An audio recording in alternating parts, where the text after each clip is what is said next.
সুকুমার রায়ের লেখা সৎপাত্র। শুনতে পেলুম পোস্তা গিয়ে তোমার নাকি মেয়ের বিয়ে। গঙ্গারামকে পাত্র পেলে, জানতে চাও সে কেমন ছেলে? মন্দ নয় সে পাত্র ভালো, রং যদিও বেজায় কালো।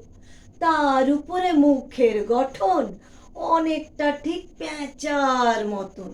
বিদ্যে বুদ্ধি বলছি মশাই, ধন্যি ছেলের অধ্যাবসায়। 19টি বার ম্যাট্রিক এসে ঘায়েল হয়ে থামল শেষে। বিষয় আশয় গরিব বেজায়, কষ্টে সৃষ্টে দিন চলে যায়। মানুষ তো নয় ভাইগুলো তার, একটা পাগল একটা গোয়ার।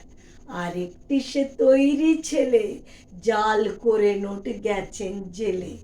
কনিষ্ঠটি তবলা বাজায়, যাত্রা দলে 5 টাকা পায়। গঙ্গারাম তো কেবল ভোগে পিলের জ্বর আর পাণ্ডুরোগে।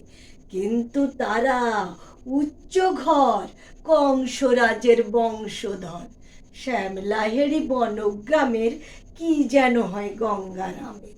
যা হোক, এবার পাত্র পেলে এমন কি আর মন্দ ছেলে। নমস্কার।